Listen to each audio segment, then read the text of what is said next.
Alors tous les coureurs de l'université de Tours, je suis Pierre Rogien, enseignant au SUAPS de l'université et avec le confinement, chaque semaine je vous proposerai une vidéo pour continuer de progresser en course à pied. Alors tout d'abord, je vous rappelle le cadre dans lequel on est actuellement, c'est-à-dire une période de confinement avec comme mot d'ordre restez chez vous, et c'est la raison pour laquelle vous n'avez le droit qu'à 1 heure de sortie quotidienne en étant seul. Et du fait, je vais vous expliquer comment optimiser cette heure de sortie lorsque vous êtes coureur. Alors maintenant, parlons de l'intensité du travail demandé. Actuellement, ça fait débat, mais plusieurs cardiologues s'accordent à dire qu'il ne faut pas dépasser les 80% de votre fréquence cardiaque maximale. Donc moi, c'est ce que je vais vous préconiser dans l'ensemble de mes vidéos, et ça vaut aussi pour aujourd'hui. Alors, la séance du jour elle va se composer de la sorte. On va avoir 20 minutes d'échauffement, ensuite un travail technique, et à la suite de ça, une sorte de série pour continuer sur le travail technique et développer votre capacité aérobie pour aujourd'hui. Ensuite, un renforcement musculaire, puis une séance d'étirement. Alors, pour la séance 1 de ce confinement, on attaque.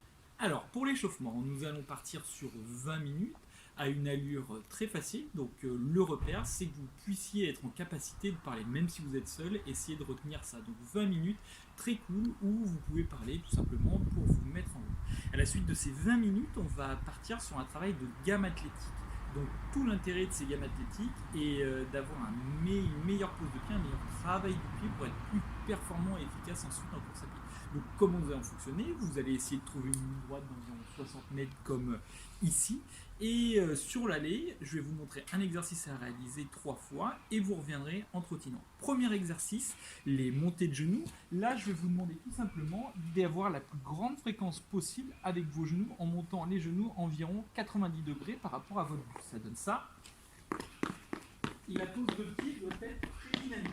Une fois que vous avez fait vos 60 mètres, revenez en trottinant. On va faire ça 3 fois. À la suite de ces montées de genoux, on va maintenant partir sur des talons-fesses. Même principe, votre pied doit être le moins en contact possible avec le sol, le moins de temps possible, et essayer d'avoir un travail rapide. On est parti, on ramène le talon contre la fesse rapidement. Le dos est bien droit et j'essaie d'aller le plus vite possible. 3 fois sur 60 mètres, je reviens en trottinant.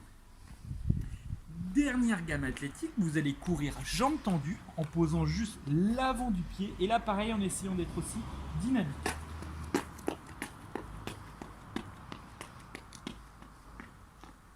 Toujours 3 fois et je reviens en trottinant. Pour terminer ce travail technique, vous allez terminer par 3 accélérations progressives sur 15 secondes. Je suis tranquille au départ et ensuite j'accélère jusqu'à terminer en sprint. Voilà pour le travail technique du jour. On continue avec la série de développement aérobie que je vous propose maintenant. Donc toujours à des allures qui sont relativement faibles, environ 70% de votre rythme cardiaque maximal. On va partir sur 5 minutes footing et ensuite 10 minutes où vous allez vous concentrer sur votre souffle. Je m'explique.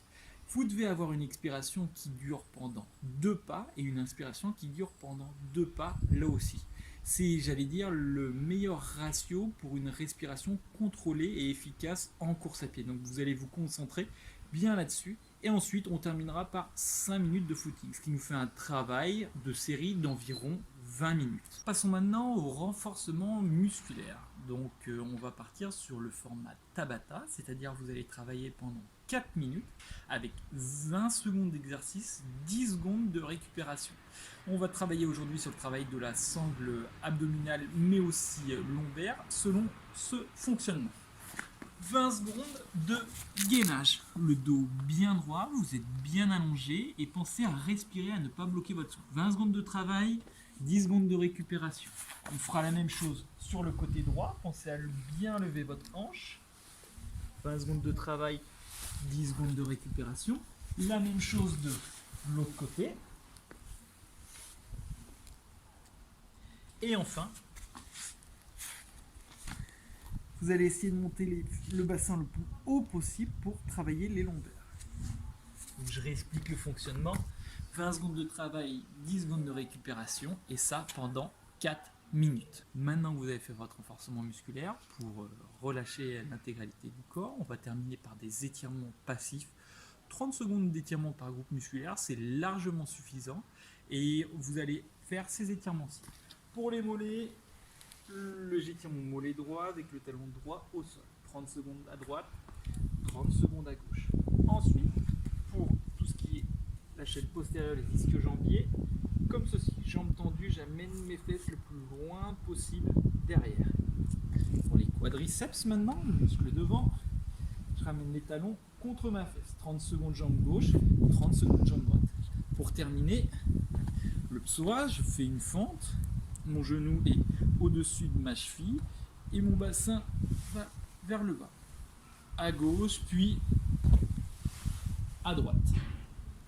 Avec le dos bien droit. Écoutez, c'est terminé pour aujourd'hui. Vous pouvez faire cette séance une fois ou alors 2 ou 3 fois en variant à chaque fois les gammes de travail athlétique et en vous concentrant sur cette séance au niveau du souffle. À la semaine prochaine. Au revoir.